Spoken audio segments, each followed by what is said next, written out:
O desejado de todas as nações. Capítulo 15. Nas bodas. Jesus não começou seu ministério por alguma grande obra perante o Sinédrio em Jerusalém. Numa reunião familiar, em pequenina vila Galileia, foi manifestado seu poder para aumentar a alegria das bodas. Assim mostrou sua simpatia para com os homens e desejo de lhes proporcionar felicidade. Tentado no deserto, bebera ele próprio o cálice da aflição. Dali saíra para oferecer aos homens uma taça de graças celestiais, mediante sua bênção que santificaria as relações da vida humana. Do Jordão, voltara Jesus a Galiléia. Devia haver um casamento em Caná, pequena vila não distante de Nazaré. Os noivos eram parentes de José e Maria, e sabedor dessa reunião de família, Jesus se dirigiu a Caná, sendo com os discípulos convidado para a festa. Aí se encontrou novamente com sua mãe, de quem estivera separado por algum tempo. Maria ouvira falar na manifestação às margens do Jordão, quando do batismo dele. As novas foram levadas a Nazaré, evocando novamente em seu espírito as cenas que por tantos anos ocultara no coração. Como todo Israel, Maria fora profundamente comovida pela missão de João Batista. Bem se lembrava ela da profecia feita em seu nascimento. A ligação dele com Jesus avivava-lhe novamente as esperanças. Mas também lhe haviam chegado notícias da misteriosa retirada de Jesus para o deserto e sentia-se opressa por aflitivos pressentimentos. Desde o dia em que ouvira o anúncio do anjo no lar de Nazaré, entesourara Maria todo o sinal de que Jesus era o Messias. Sua doce e abnegada existência assegurava-lhe que ele não podia ser outro senão o enviado de Deus. Todavia, também lhe sobrevinham dúvidas e decepções, e ela anelara o tempo em que sua glória se houvesse de manifestar. A morte a separara de José, que com ela partilhara do ministério do nascimento de Jesus. Não havia agora ninguém mais a quem pudesse confiar suas esperanças e temores. Os 2 meses anteriores tinham sido muito dolorosos. Fora separada de Jesus, em cuja simpatia encontrava conforto. Ponderava as palavras de Simeão: uma espada traspassará também a tua própria alma. Lucas 2:35.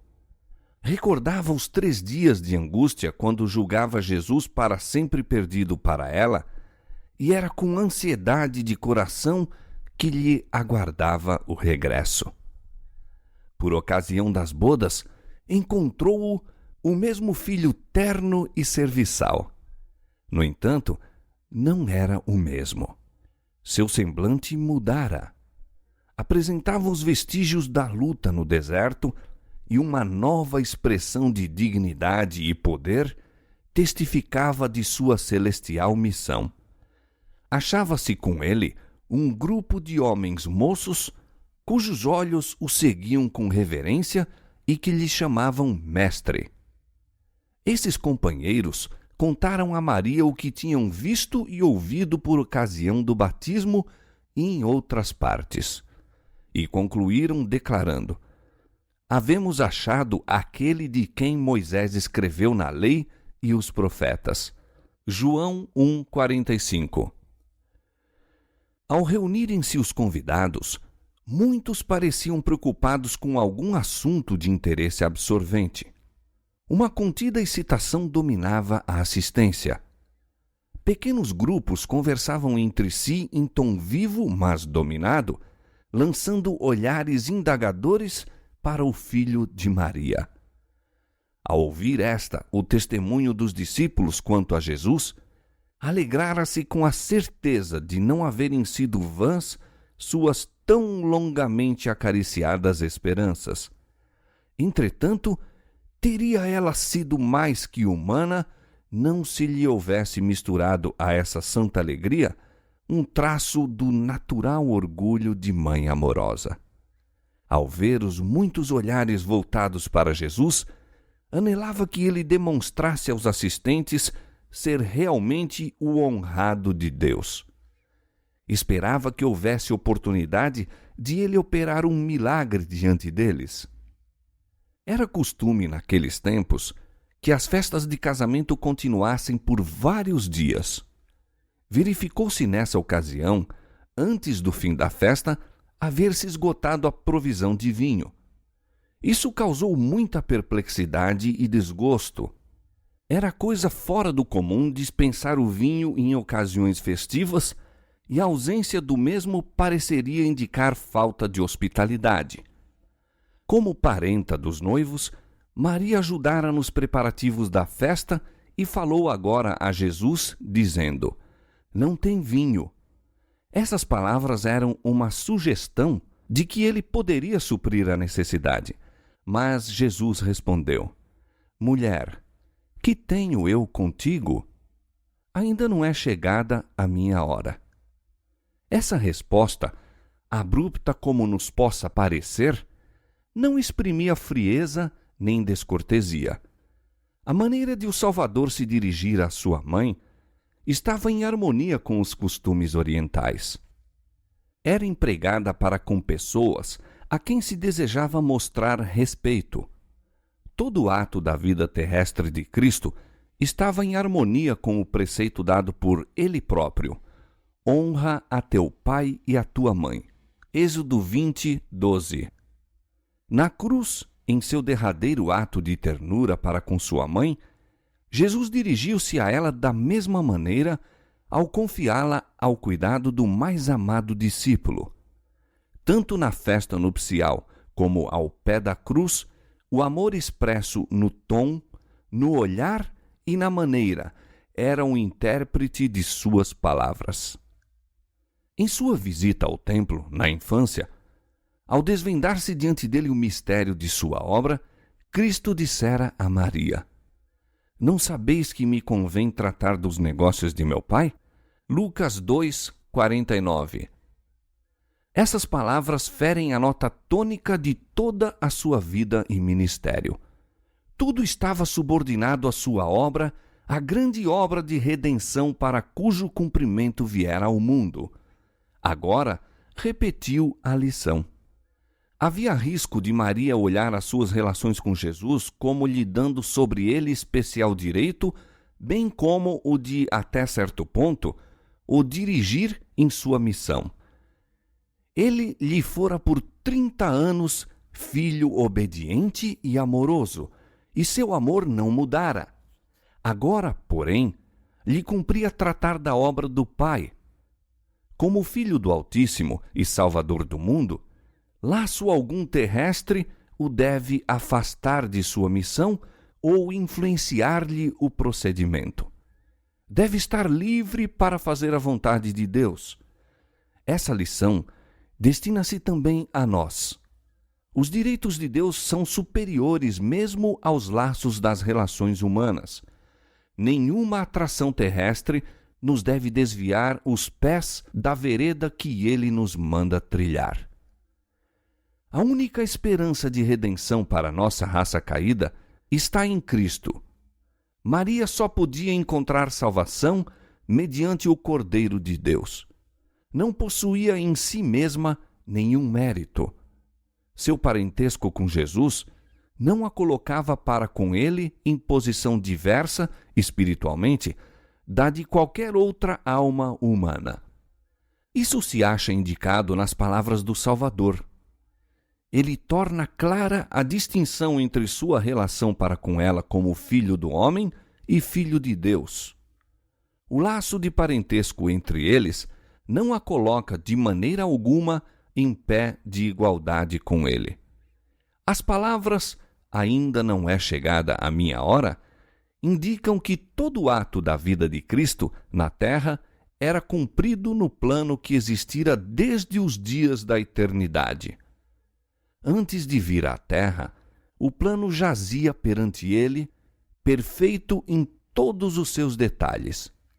Ao andar entre os homens, porém, era guiado passo a passo pela vontade do Pai. Não hesitava em agir no tempo designado. Com a mesma submissão, esperava até que houvesse chegado a oportunidade. Ao dizer a Maria que sua hora ainda não havia chegado, respondia Jesus ao inexpresso pensamento dela, a expectativa que, juntamente com seu povo, ela acariciara. Maria esperava que ele se revelasse como o Messias e tomasse o trono de Israel. Mas o tempo não havia chegado. Não como rei, mas como homem de dores e experimentado nos trabalhos, aceitara Jesus a sorte da humanidade. Mas se bem que sua mãe não possuísse conceito exato da missão de Cristo, nele confiava implicitamente. A essa fé correspondeu Jesus. Foi para honrar a confiança de Maria e fortalecer a fé dos discípulos que realizou o primeiro milagre. Os discípulos haveriam de encontrar muitas e grandes tentações para a incredulidade. Para eles, as profecias haviam tornado claro, indiscutível, que Jesus era o Messias. Esperavam que os guias religiosos o recebessem com confiança ainda maior que a deles próprios. Declararam entre o povo as maravilhosas obras de Cristo e sua própria confiança na missão dele, mas pasmaram e sentiram-se cruelmente decepcionados pela incredulidade, o preconceito profundamente arraigado e a inimizade para com Jesus, manifestados pelos sacerdotes e rabis. Os primeiros milagres do Salvador fortaleceram os discípulos para enfrentar a oposição. Sem se desconcertar absolutamente com as palavras de Jesus, Maria disse aos que serviam à mesa: "Fazei tudo quanto ele vos disser." Assim fez ela o que podia para preparar o caminho para a obra de Cristo. Ao lado da entrada estavam 6 grandes talhas de pedra e Jesus pediu aos servos que as enchessem d'água. Assim foi feito.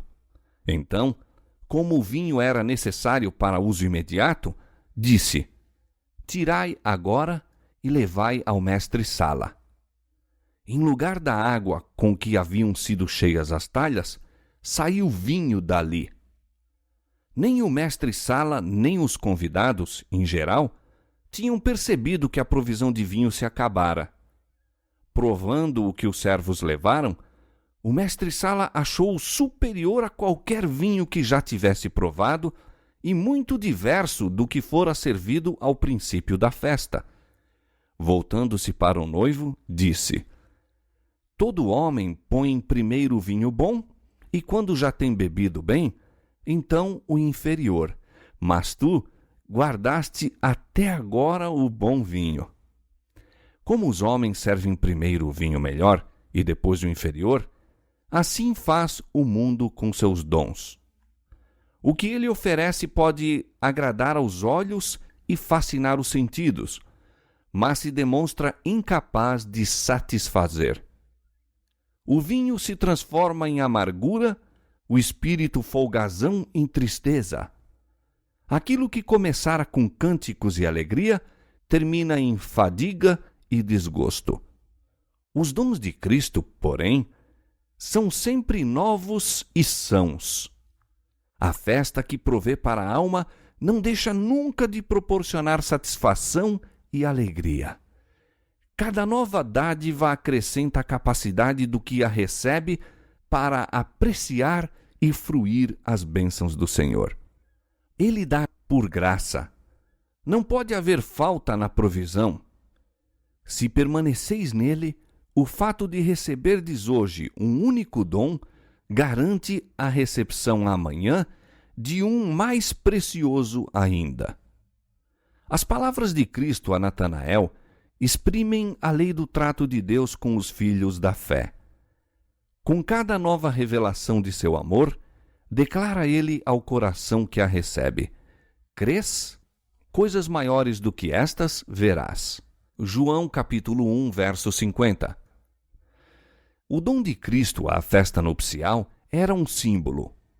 A água representa o batismo em sua morte, o vinho, o derramamento de seu sangue pelos pecados do mundo.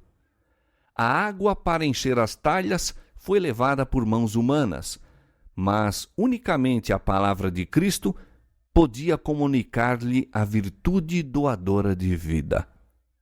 O mesmo quanto aos ritos que indicam a morte do Salvador. Unicamente pelo poder de Cristo, operando pela fé, é que tem eficácia para nutrir a alma. A palavra de Cristo forneceu ampla provisão para a festa. Da mesma maneira abundante é a provisão de sua graça para apagar as iniquidades dos homens e renovar e suster a alma. Na primeira festa a que assistiu com os discípulos, Jesus lhes deu o cálice que simbolizava sua obra pela salvação deles.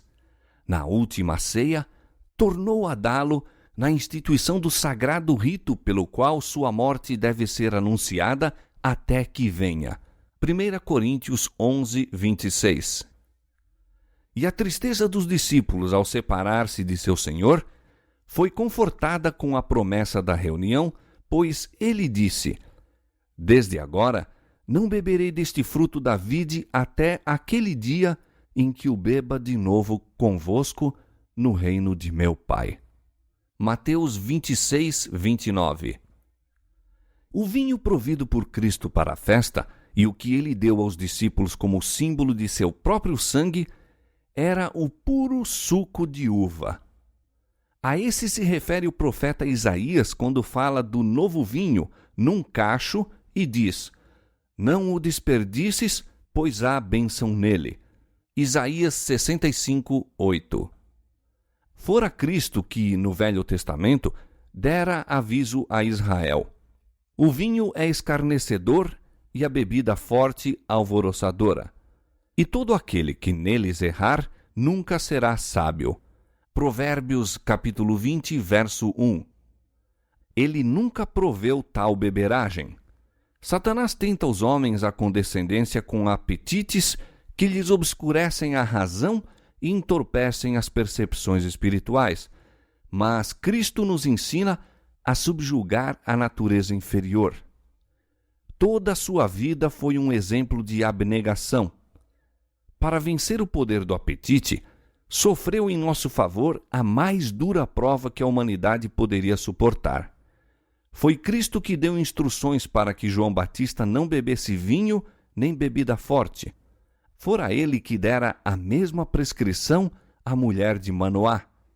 E proferiu uma maldição sobre o homem que chegasse a taça aos lábios do próximo. Cristo não contradiz seus próprios ensinos. O vinho não fermentado que proveu para os convidados das bodas era uma bebida sã e refrigerante. Seu efeito havia de pôr o gosto em harmonia com um apetite são. Como os convidados, na festa, notassem a qualidade do vinho, fizeram-se indagações que levaram os servos a narrar o milagre.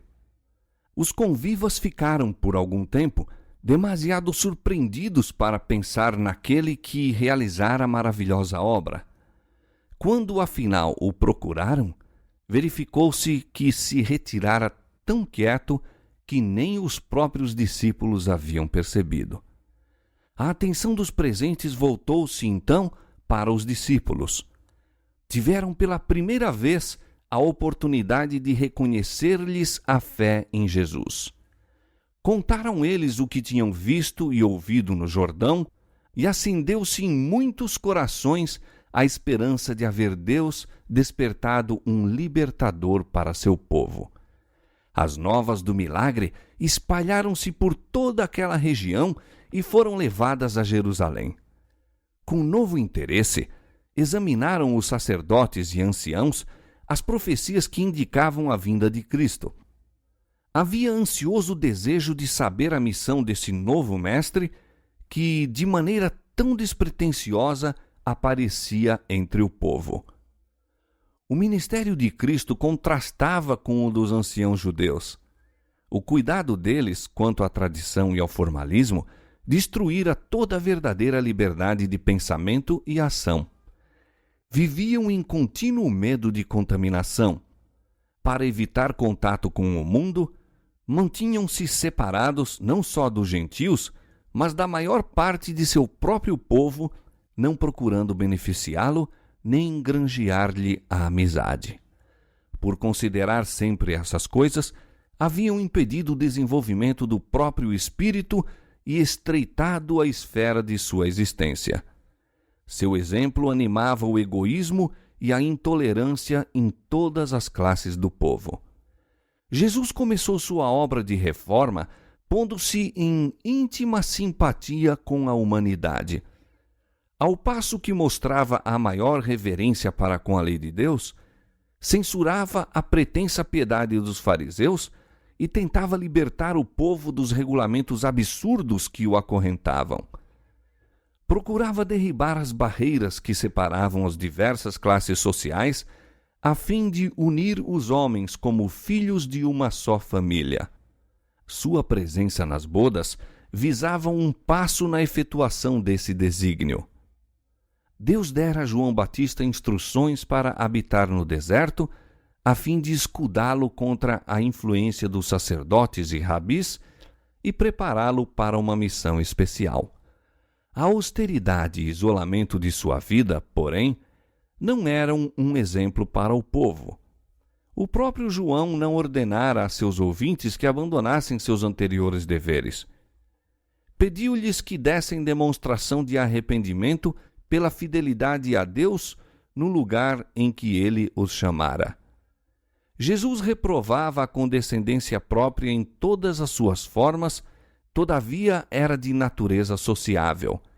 Aceitava a hospitalidade de todas as classes, visitando a casa de ricos e pobres, instruídos e ignorantes, procurando elevar-lhes os pensamentos das coisas comuns da vida para as espirituais e eternas. Não consentia com o desperdício e nem uma sombra de mundana leviandade lhe manchou a conduta. Todavia, achava prazer em cenas de inocente felicidade e sancionava com sua presença as reuniões sociais. Um casamento judaico era ocasião impressionante e sua alegria não desagradava ao Filho do Homem. Assistindo a essa festa, honrou Jesus o casamento como instituição divina. Tanto no Velho como no Novo Testamento, as relações conjugais são empregadas para representar a eterna e sagrada união que existe entre Cristo e seu povo. Ao Espírito de Jesus, a alegria das bodas apontava ao regozijo daquele dia em que levará sua esposa para o lar do Pai e os remidos, juntamente com o Redentor, se assentarão para a ceia das bodas do Cordeiro. Diz ele: como o noivo se alegra da noiva, assim se alegrará de ti o teu Deus. Nunca mais te chamarão desamparada, mas chamar-te-ão, o meu prazer está nela. Isaías capítulo 62, versos 5 e 4. Porque o Senhor se agrada de ti. Ele se deleitará em ti com alegria. Calar-se-á por seu amor, regozijar-se-á em ti com júbilo. Sofonias capítulo 3, verso 17. Ao ser concedida ao apóstolo João uma visão das coisas celestiais, escreveu ele: E ouvi como que a voz de uma grande multidão, e como que a voz de muitas águas, e como que a voz de grandes trovões, que dizia: Aleluia! Pois já o Senhor Deus Todo-Poderoso reina. Regozijemo-nos e alegremo-nos, e demos-lhe glória, porque vindas são as bodas do Cordeiro, e já a sua esposa se aprontou. Bem-aventurados aqueles que são chamados à ceia das bodas do Cordeiro. Apocalipse capítulo 19, versos 6, 7 e 9. Jesus via em cada alma alguém a quem devia ser feito o chamado para seu reino. Aproximava-se do coração do povo, misturando-se com ele como alguém que lhe desejava o bem-estar. Procuravam-o nas ruas públicas, nas casas particulares, nos barcos, na sinagoga, às margens do lago e nas festas nupciais. Ia-lhe ao encontro em suas ocupações diárias e manifestava interesse em seus negócios seculares. Levava suas instruções às famílias, pondo-as assim no próprio lar, sob a influência de sua divina presença. A poderosa simpatia pessoal que dele emanava conquistava os corações. Retirava-se muitas vezes para as montanhas a fim de orar a sós, mas isso era um preparo para seu labor entre os homens na vida ativa. Desses períodos, volvia para aliviar o enfermo, instruir o ignorante e quebrar as cadeias aos cativos de Satanás. Era pelo contato pessoal e a associação que Jesus preparava os discípulos. Ensinava-os, às vezes, sentado entre eles na encosta da montanha, outras às margens do lago, ou caminhando em sua companhia, revelava-lhes os mistérios do reino de Deus. Não sermoneava como fazem os homens hoje em dia. Sempre que os corações se achassem abertos para receber a divina mensagem, desdobrava as verdades do caminho da salvação. Não ordenava a seus discípulos que fizessem isso ou aquilo, mas dizia: segue-me. Nas jornadas através de campos e cidades, levava-os consigo para que vissem como ensinava o povo. Vinculava-lhes os interesses aos seus próprios e eles se lhe uniam na obra. O exemplo de Cristo de ligar seus interesses da humanidade deve ser seguido por todos quantos pregam sua palavra e todos quantos receberam o evangelho de sua graça. Não devemos renunciar à comunhão social. Não nos devemos retirar dos outros. A fim de atingir todas as classes, precisamos ir ter com elas. Raramente nos virão procurar de modo próprio. Não somente do púlpito é tocado o coração dos homens pela verdade divina. Outro campo de labor existe, mais humilde talvez, mas igualmente prometedor. Encontra-se no lar do humilde e na mansão do grande, na mesa hospitaleira e em reuniões de inocente entretenimento. Como discípulos de Cristo, não nos misturemos com o mundo por mero gosto do prazer para unir-nos a eles na tolice. Tais associações só podem trazer prejuízo. Nunca devemos sancionar o pecado por nossas palavras ou ações, nosso silêncio ou nossa presença.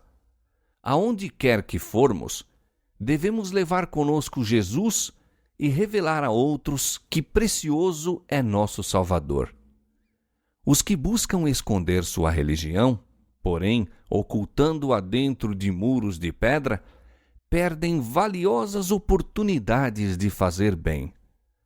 Por meio das relações sociais, o cristianismo se põe em contato com o mundo. Todo o que recebeu divina iluminação deve lançar luz sobre o caminho dos que não conhecem a luz da vida. Todos nós devemos tornar testemunhas de Jesus. O poder social santificado pela graça de Cristo deve ser aperfeiçoado em atrair almas para o Salvador. Demos a conhecer ao mundo que não nos achamos absorvidos egoisticamente em nossos próprios interesses, mas desejamos que os outros participem das bênçãos e privilégios que gozamos. Mostremos-lhes que nossa religião não nos torna faltos de simpatia nem exigentes. Que todos quantos professam haver encontrado a Cristo sirvam como Ele fez ao bem dos homens. Nunca deveríamos dar ao mundo a falsa impressão de que os cristãos são uma gente triste e descontente. Se nossos olhos estiverem fixos em Jesus, veremos um compassivo Redentor e havemos de receber luz de seu semblante. Onde quer que reine o seu espírito, aí habita a paz. E haverá alegria também, pois há uma calma e santa confiança em Deus. Cristo se compraz em seus seguidores quando mostram que, embora humanos, compartilham da natureza divina. Não são estátuas, mas homens e mulheres animados. Seu coração, refrigerado pela graça divina, abre-se e expande-se ao sol da justiça. A luz que sobre eles incide, refletem-na sobre outros em obras iluminadas pelo amor de Cristo.